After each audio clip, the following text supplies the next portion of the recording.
जय श्री कृष्णा। आप सभी को मार्गशीर्ष मास शुक्ल पक्ष मोक्षदा एकादशी की ढेरों शुभकामनाएं।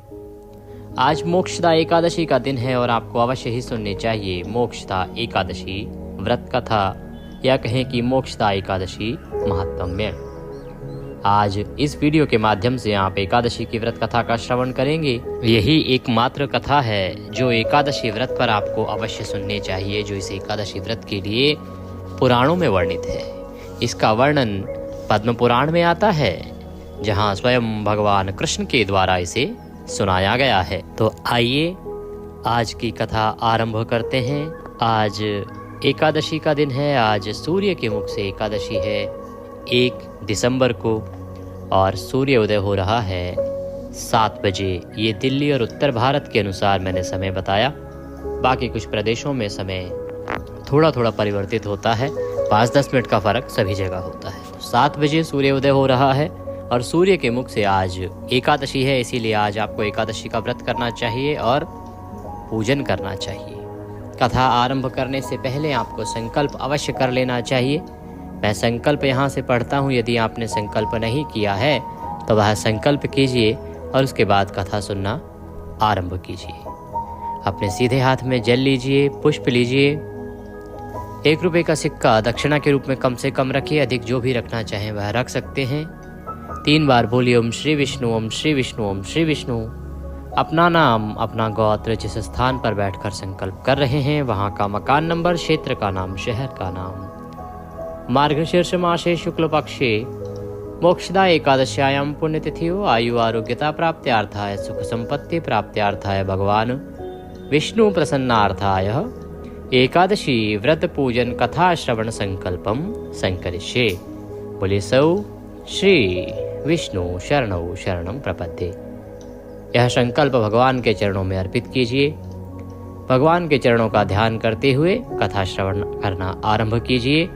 ध्यान दीजिएगा कि पूजन की विधि जो है मैंने आपको वीडियो में अपलोड की है, उसको देख लीजिएगा। कुछ और पूछना चाहें तो कमेंट बॉक्स में लिख के पूछ लीजिएगा। अभी कथा श्रवण करेंगे। आपसे निवेदन है कि यह एकादशी की कथा का वीडियो है, तो कृपया वीडियो को एक बार लाइक अवश्य कर दीजिएगा।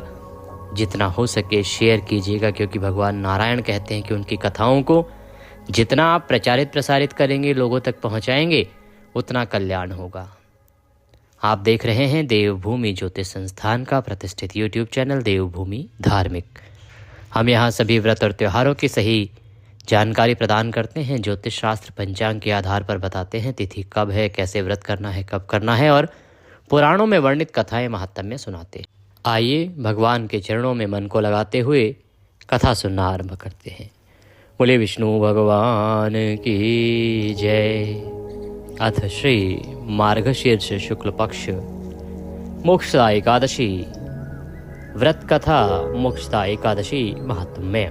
महाराज युधिष्ठिर कहने लगे कि हे भगवान, आप तीनों लोकों के स्वामी हैं, सबको सुख देने वाले और जगत के पति हैं, इसीलिए जगतपति कहलाते हैं। मैं आपको नमस्कार करता हूँ। हे देव, मैं आपसे पूछना चाहता हूं कि मार्गशीर्ष मास के शुक्ल पक्ष में जो एकादशी आती है उसका क्या नाम है, उसकी क्या विधि है, कौन सी विधि है जिसमें किस देवता का पूजन उसमें किया जाता है। हे स्वामिन, यह सब यथार्थ रूप से मुझे बतलाइए, मैं यह श्रवण करना चाहता हूं। महाराज युधिष्ठिर की बात सुनकर भगवान श्री कृष्ण कहने लगे, नृपश्रेष्ठ, मार्गशीर्ष मास के कृष्ण पक्ष में उत्पत्ति नाम की एकादशी होती है, जिसका वर्णन मैंने कुछ समय पूर्व तुमसे किया था। अब शुक्ल पक्ष की एकादशी का वर्णन करूंगा, जिसके श्रवण करने मात्र से ही वाजपेय यज्ञ का फल प्राप्त होता है। यह चिंतामणि के समान है और चिंतामणि के समान सभी इच्छाओं को पूरा करने वाली है। हे युधिष्ठिर, इस एकादशी का नाम है मोक्षदा एकादशी। इसे मोक्षा एकादशी के नाम से भी जाना जाता है, जो सब पापों का नाश करने वाली है। ये एकादशी पापों का हरण करने वाली है। इस दिन यत्न पूर्वक तुलसी की मंजरी तथा धूप दीप से भगवान दामोदर का पूजन करना चाहिए। जो विधि आपको बताई गई है एकादशी पूजन से संबंधित, उसी विधि से ही दशमी और एकादशी के नियम का पालन करना चाहिए। तो जो नियम आपको हमने पहले भी बताए हैं कि दशमी तिथि से कौन से नियम आरंभ हो जाते हैं, एकादशी को व्रत कैसे करना है, क्या नहीं खाना है, इन नियमों का पालन करते हुए ही आपको यह एकादशी व्रत करना चाहिए। भगवान कहते हैं कि मोक्षदा एकादशी बड़े बड़े पापों का नाश करने वाली है। इस एकादशी से बड़े पाप का नाश हो जाता है। उस दिन रात्रि में भगवान वासुदेव की प्रसन्नता के लिए नृत्य, गीत और स्तुति के द्वारा जागरण करना चाहिए। और जिसके पितर पापवश नीच योनि में पड़े हों, वे इसका पुण्य दान करने से मोक्ष को प्राप्त होते हैं।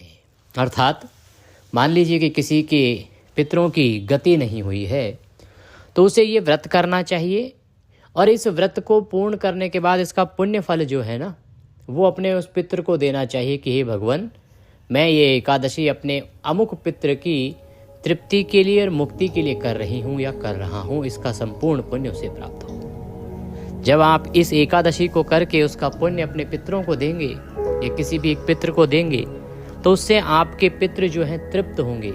कहीं वो निम्न योनि पर अर्थात तो किसी छोटी से छोटी, घटिया से घटिया योनि में भी पड़े होंगे, तो वहाँ से भी उनकी मुक्ति हो जाएगी, उनके कष्ट जो हैं वो दूर हो जाएंगे। तो किसी भी व्यक्ति की अगर इस प्रकार की मृत्यु हुई होती है जहाँ संभावना होती है कि उसकी मुक्ति नहीं हुई है, तो उसके पारिवारिक जनों को अवश्य ही ये एकादशी करके और इसका पुण्य उसके पितरों को उसके निमित्त अर्पित करना चाहिए। ऐसा करने से उसके पितृ मुक्त हो जाते हैं, तृप्त हो जाते हैं, इसमें तनिक भी संदेह नहीं है। हे युधिष्ठिर, इससे संबंधित एक प्राचीन वृतांत है, वह श्रवण कराता हूँ, ध्यान देकर सुनो। पूर्व काल की बात है, वैष्णवों से विभूषित परम रमणीय चंपक नगर में वैखानस नामक राजा रहते थे। वे अपनी प्रजा की पुत्र की भांति देखभाल करते थे, पुत्र की भांति प्रजा का पालन करते थे। इस प्रकार राज्य करते हुए राजा ने एक दिन रात को स्वप्न में अपने पितरों को नीच योनि में पड़ा हुआ देखा। उन सबको इस अवस्था में देखकर राजा के मन में बड़ा विस्मय हुआ और प्रातःकाल ब्राह्मणों से उन्होंने उस स्वप्न का सारा हाल कह सुनाया। जो राजा हैं उनको रात्रि को एक स्वप्न आया, उसमें देखा कि उनके जो पितर हैं वो निम्न योनि में पड़े हुए हैं, व्याकुल हो रहे हैं, उनकी मुक्ति नहीं हुई है। अगले दिन उन्होंने वह स्वप्न राज्य के पुरोहित को बताया। राजा बोले, हे ब्राह्मणों, मैंने अपने पितरों को नरक में गिरा देखा है। कल रात स्वप्न आया है और उसमें मेरे जो पितर हैं वो नरक में गिरे पड़े हैं। वे बारंबार रोते हुए मुझसे यूं कह रहे थे कि तुम हमारे तनुज हो, इसलिए इस नरक समुद्र से हम लोगों का उद्धार करो। हे द्विजवरों, हे ब्राह्मणों, हे पुरोहित जी, इस रूप में मुझे पितरों के दर्शन हुए हैं, इससे मुझे चैन नहीं मिलता। क्या करना चाहिए, मैं क्या करूं और कहां जाऊं? राजा कहते हैं कि स्वप्न के बाद मैं परेशान हो गया हूं। मेरे ब्राह्मणों, मेरे पुरोहितों, मुझे क्या करना चाहिए, मेरा मार्गदर्शन करो। कहते हैं कि मेरा हृदय रुंधा सा जा रहा है। द्विजोत्तमों, वह व्रत, वह तप और वह योग जिससे मेरे पूर्वज तत्काल नरक से छुटकारा पा जाएं, बताने की कृपा करें। मुझ बलवान एवं साहसी पुत्र के जीते जी मेरे माता पिता घोर नरक में पड़े हुए हैं, अतः ऐसे पुत्र से क्या लाभ। तो राजा कहता है कि हे पुरोहित जी, हे ब्राह्मणों, मैं एक साहसी व्यक्ति हूँ, राजा हूँ, मेरे पास सब कुछ है, बलशाली हूँ, उसके बाद भी मेरे पितृ यदि तृप्त ना हो, मेरे पितृ यदि नरक में पड़े रहें और मेरे लिए तड़पते रहें, तो फिर मेरे पुत्र होने का क्या लाभ है, मेरे जैसे पुत्र से क्या फायदा। मुझे वह उपाय बताओ जिससे कि मेरे पितरों को मुक्ति मिल जाए, तृप्ति मिल जाए, जो वो तड़प रहे हैं वहां से वो मुक्त हो जाए। इस प्रकार से राजा ने सारा वृतांत ब्राह्मणों को कहा। तो ब्राह्मण बोले, राजन, यहाँ से निकट ही पर्वत मुनि का आश्रम है। ये पर्वत मुनि का बड़ा ही महान आश्रम है। वे भूत और भविष्य के भी ज्ञाता हैं, अर्थात उन्हें पिछला जन्म भी ज्ञात है कि पीछे क्या हुआ किसी के जन्म में और आगे क्या होने वाला है। एक प्रकार से वो त्रिकालदर्शी कहे गए हैं महाराज। हे नृपश्रेष्ठ, आप उन्हीं के पास चले जाइए, वो अवश्य ही इसका उत्तम उपाय आपको बताएंगे। ब्राह्मणों ने जब इस प्रकार से कहा तो राजा ने समय गवाए बिना ही वहां जाने का निर्णय किया और ब्राह्मणों की बात सुनकर महाराज वैखानस मुनि के आश्रम में जाने के लिए उद्यत हुए और वैखानस ऋषि के आश्रम में पहुंच गए। आश्रम पर गए और वहां उन मुनिश्रेष्ठ को उन्होंने जाके देखा। देखकर उन्होंने मुनिवर को दंडवत प्रणाम किया। प्रणाम करके मुनि के चरणों का स्पर्श किया और मुनि ने भी राजा से राज्य के 7 अंगों की कुशल पूछी। जैसा कि एक व्यवहार होता है, जब भी कोई अच्छा राजा किसी मुनि के आश्रम जाता है तो वह इसी प्रकार से मुनि का नमस्कार करता है, सम्मान करता है, और जो वहाँ के ऋषि होते हैं वो भी राजा का इसी प्रकार सम्मान करते हैं। राजा वहाँ बैठे, उन्होंने जब उनकी कुशल क्षेम पूछी तो राजा कहने लगे, स्वामिन, आपकी कृपा से मेरे राज्य के 7 अंग सकुशल हैं, किंतु मैंने स्वप्न में देखा है कि मेरे पितृ नरक में पड़े हैं। अतः बतलाइए कि किस पुण्य के प्रभाव से उनका वहां से छुटकारा होगा।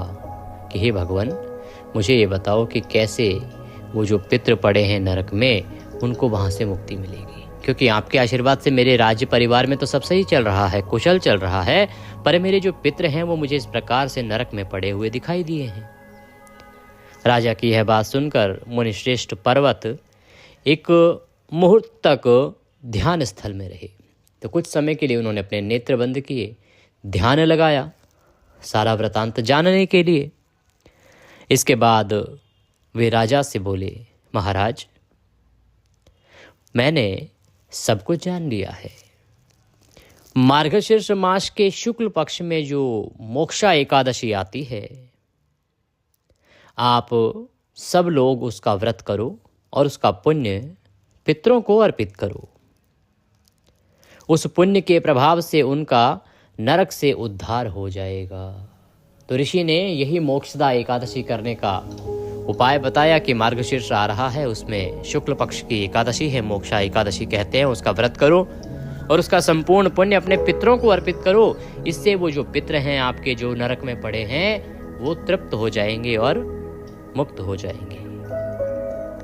भगवान श्री कृष्ण कहते हैं, युधिष्ठिर, मुनि की यह बात सुनकर राजा पुनः अपने घर लौट आए।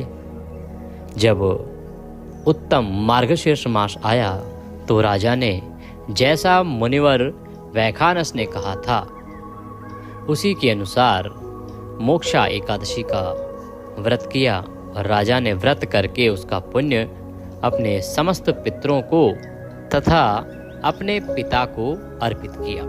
इस प्रकार राजा के द्वारा पुण्य दिए जाने से पुण्य देते ही क्षण भर में आकाश से फूलों की वर्षा होने लगी। वैखानस के पिता पितरों सहित नरक से छुटकारा पा लेते हैं और छुटकारा पाकर आकाश में आकर राजा के प्रति यह पवित्र वचन कहने लगे। तो जैसे ही ये एकादशी का व्रत राजा ने किया, इसका पारण किया, पारण करके इसका पुण्य जैसे ही राजा ने अर्पित किया अपने पितरों को, इनके जो पितर हैं वो तृप्त हो गए। जहाँ नरक में पड़े थे वहां से मुक्त हो गए, यमराज ने उन्हें मुक्त कर दिया, क्योंकि इस एकादशी का पुण्य प्रभाव इतना अधिक था कि वो उनके द्वारा किए गए पापों से अधिक हो गया। इस कारण से वो नरक से मुक्त हुए। जब वो नरक से मुक्त हुए और मोक्ष धाम की ओर जाने लगे तो उन्होंने अपने पुत्र से कहा, बेटा, तुम्हारा कल्याण हो। यह कहकर वे सभी पितृ स्वर्ग में चले गए। तो इस प्रकार से राजा के एकादशी करने से उन सभी पितरों की मुक्ति हो गई। महाराज युधिष्ठिर से भगवान श्री कृष्ण कहने लगे कि हे राजन, जो इस प्रकार कल्याणमयी मोक्षा एकादशी का व्रत करता है उसके सभी पाप नष्ट हो जाते हैं और मरने के बाद वह मोक्ष प्राप्त कर लेता है। यह मोक्ष देने वाली मोक्षा एकादशी मनुष्यों के लिए चिंतामणि के समान है। चिंतामणि के समान समस्त कामनाओं को पूर्ण करने वाली है। जो मनुष्य इस महात्म्य को पढ़ता है या सुनता है उसे वाजपेय यज्ञ का फल प्राप्त होता है। हे युधिष्ठिर, इस प्रकार से मैंने तुम्हें मार्गशीर्ष शुक्ल पक्ष एकादशी का संपूर्ण वृत्तांत महात्म्य कह सुनाया। बोले श्री कृष्ण भगवान की जय। इसके बाद अब आपको श्री विष्णु सहस्त्र नाम का श्रवण करना चाहिए। विष्णु सहस्त्र नाम का वीडियो भी हमने आपके लिए अपलोड किया है, उसका लाभ लीजिए और फिर आरती करनी चाहिए। तो आइए अब हम भगवान की आरती करते हैं। पूजन आपने किया, संकल्प लिया, पूजन किया, कथा सुनी, कथा सुन के विष्णु सहस्त्र नाम सुन के और फिर आपको आरती करनी चाहिए। विष्णु सहस्त्र नाम इसलिए प्रिय दर्शकों क्योंकि ये मार्गशीर्ष की एकादशी है। यूं तो सभी एकादशियों पर विष्णु सहस्त्र नाम सुनने से उसका पुण्यफल बढ़ जाता है। फिर मार्गशीर्ष मास में तो प्रतिदिन यह विष्णु सहस्त्र नाम श्रवण करना चाहिए। आप महात्म्य सुन रहे हैं जो भगवान श्री वासुदेव द्वारा स्वयं कहा गया है। भगवान विष्णु कहते हैं कि जो मार्गशीर्ष मास में उनके 1000 नामों से उनकी पूजा करता है उसकी सभी इच्छाएं वो पूर्ण करते हैं। मार्गशीर्ष मास में विष्णु सहस्त्र नाम सुनने का बहुत अधिक फल है, इसलिए भी आपको विष्णु सहस्त्र नाम श्रवण करना चाहिए।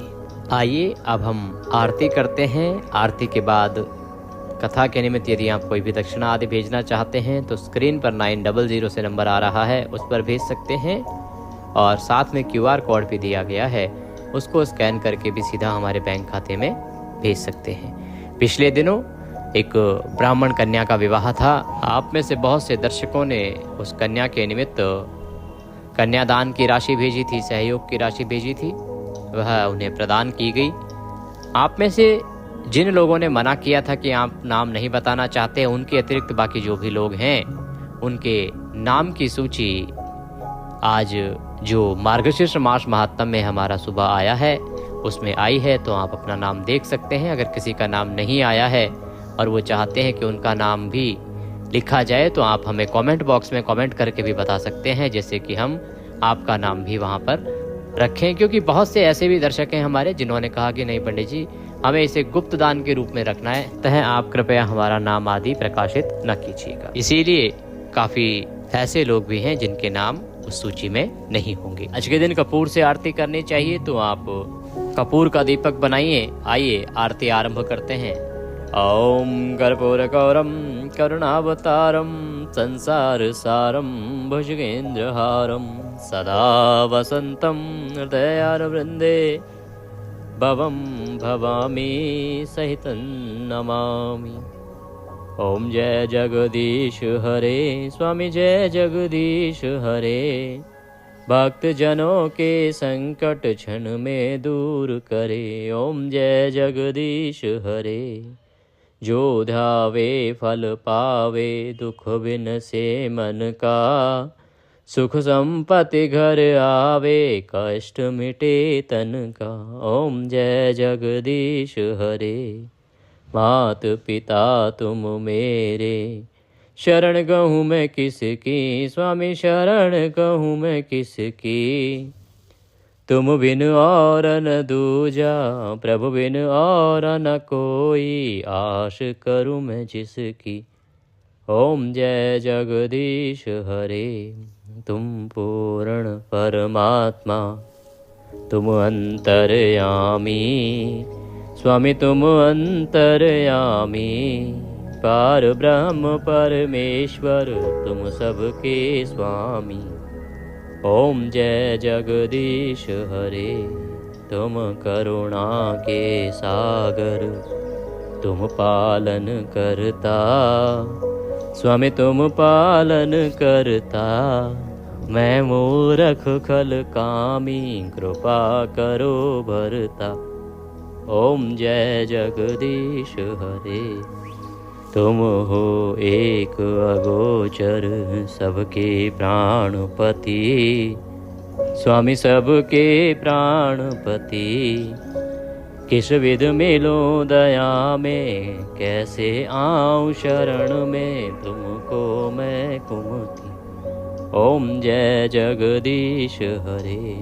दीन बांधो दुख हरता, ठाकुर तुम मेरे, स्वामी रक्षक तुम मेरे।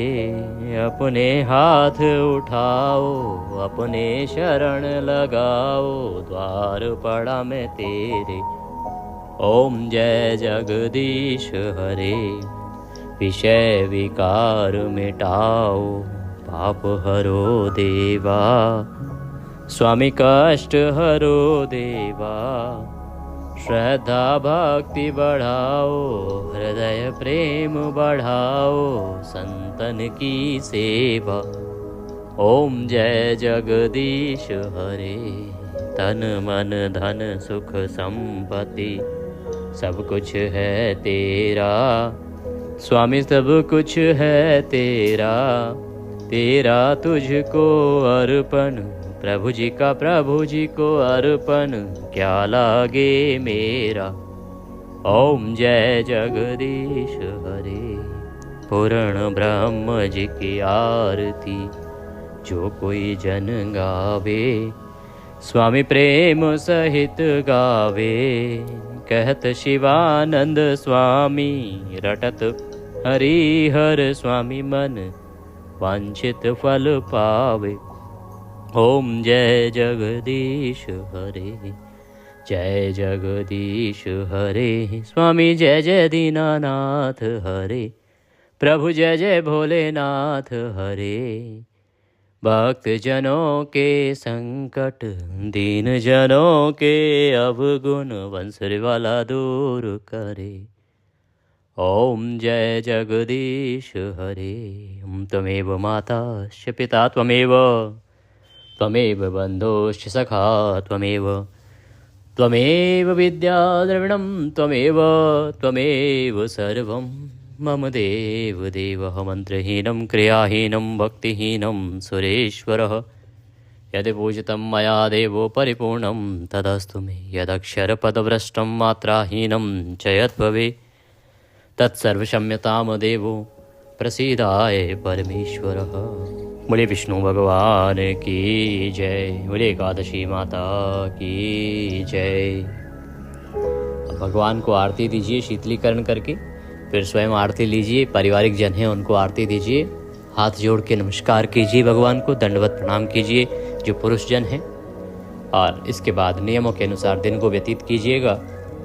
सायंकाल को कीर्तन अवश्य करना चाहिए। रात्रिकाल को जागरण की महिमा है।